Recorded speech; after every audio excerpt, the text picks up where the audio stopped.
Assalamualaikum warahmatullahi wabarakatuh. Perkenalkan, nama saya Salwa Tazkiratul.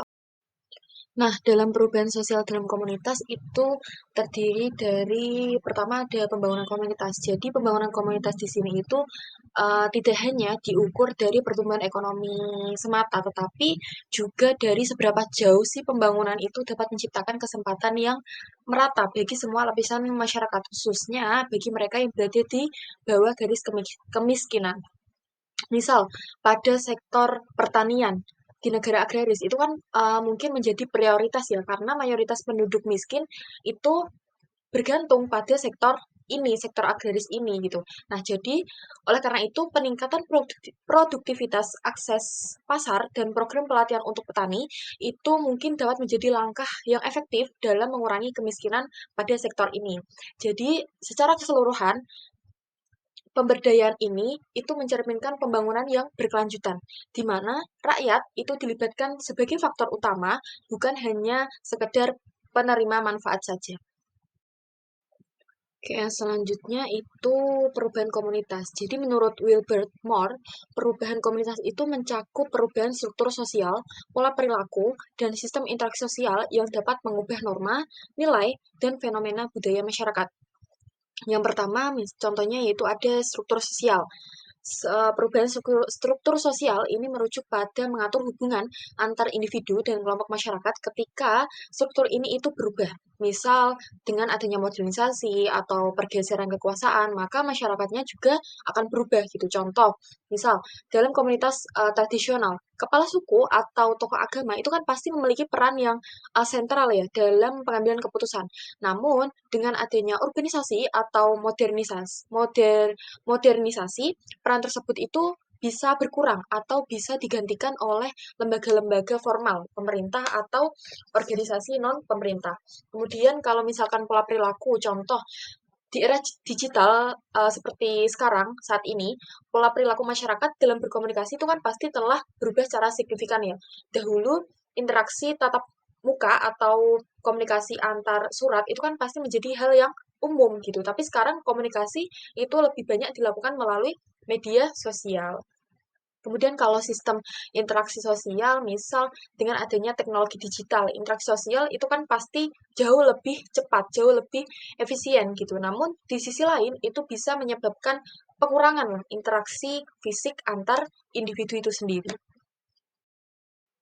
Baik, yang selanjutnya itu ada faktor-faktor yang menyebabkan perubahan komunitas. Yang pertama ada faktor penyebab. Faktor penyebab itu terdiri dari faktor dari masyarakat dan faktor dari luar masyarakat. Kalau faktor dari luar masyarakat itu faktor dari masyarakat, maaf, itu contohnya yaitu bertambah atau berkurangnya penduduk. Jadi misal ada peningkatan jumlah penduduk di perkotaan, itu kan pasti seringkali memicu urbanisasi ya, di mana penduduk penduduk desa itu pindah dari pedesaan tersebut ke kota-kota besar. Nah, ini itu dapat menciptakan perubahan sosial yang signifikan gitu, seperti pergeseran dari pola kehidupan agraris menjadi kehidupan industri, sehingga muncullah gaya hidup yang serba modern. Kemudian misalnya lagi ada penemuan-penemuan baru, misal dalam penemuan teknologi baru, penemuan internet dan teknologi digital itu kan pasti telah mengubah pola interaksi sosial secara drastis gitu. Internet, sorry, maaf, internet itu memungkinkan komunikasi yang pastinya jauh lebih cepat dan efisien, serta memudahkan dalam mengakses informasi. Kemudian, kalau faktor yang berasal dari luar masyarakat, contohnya misal peperangan dengan negara lain, itu kan merupakan salah satu faktor eksternal yang dapat menyebabkan perubahan sosial dalam masyarakat. Nah, perang yang berskala besar itu kan pasti membawa dampak yang luas ya, dalam berbagai aspek kehidupan seperti aspek dalam hal ekonomi, politik, budaya, dan psikologis masyarakat. Kemudian selanjutnya lagi ada faktor penghambat. Jadi faktor penghambat di sini itu meliputi misal perkembangan ilmu pengetahuan yang terhambat, adat atau kebiasaan, sikap yang cenderung tertutup, dan hambatan yang bersifat ideologis dan hakikat hidup. Oke, yang selanjutnya yaitu ada situasi sosial kelas bawah.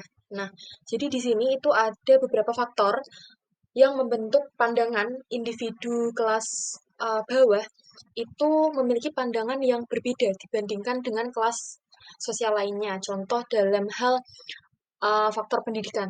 Jadi pendidikan yang rendah itu memiliki pengaruh yang besar dalam membentuk cara pandang seseorang terhadap dunia di sekitarnya gitu. Kemudian misal dalam hal politik, contoh seseorang dengan pendidikan yang rendah itu dia itu mungkin enggak memahami bagaimana sistem politik dan pemerintahan itu bekerja.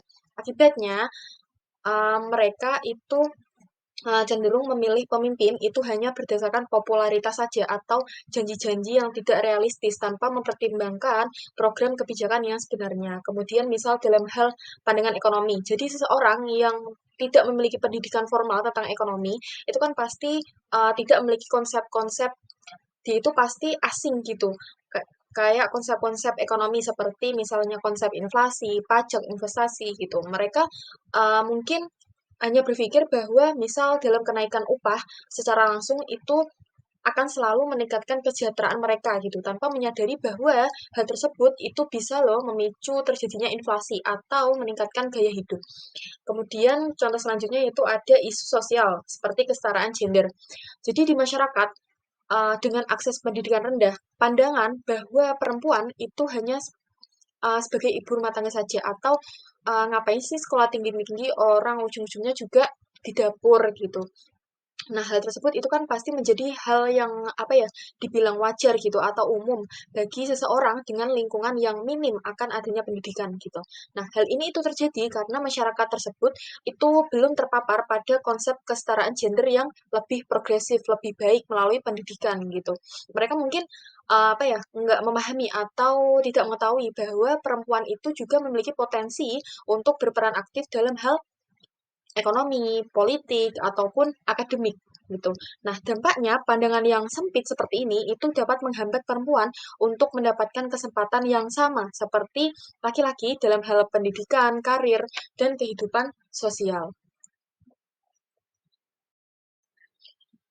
Baik, yang terakhir yaitu ada cara pandang kelas bawah. Nah, jadi ketika kelas bawah atau masyarakat miskin itu mengalami kegagalan seperti misal dalam hal gagal dalam suatu pekerjaan atau pendidikan. Nah, mereka itu seringkali cenderung gitu menyalahkan orang lain. Misal, jika seseorang gagal dalam ujian, itu mereka itu cenderung menyalahkan gurunya. Misal, kayak materi yang keluar di ujian itu belum dibahas loh, atau misal belum diajarin sama gurunya. Tapi di soal itu keluar. Nah, mereka itu cenderung malah menyalahkan orang lain. Padahal kan bisa ya jadi apa ya, bisa jadi mereka itu belum memahami materi tersebut atau misal kurang mempersiapkan diri dengan baik dan lain-lain. Nah, itu adalah bentuk cara pandang yang cenderung menyalahkan kesalahan di luar diri sendiri daripada melakukan introspeksi dirinya sendiri.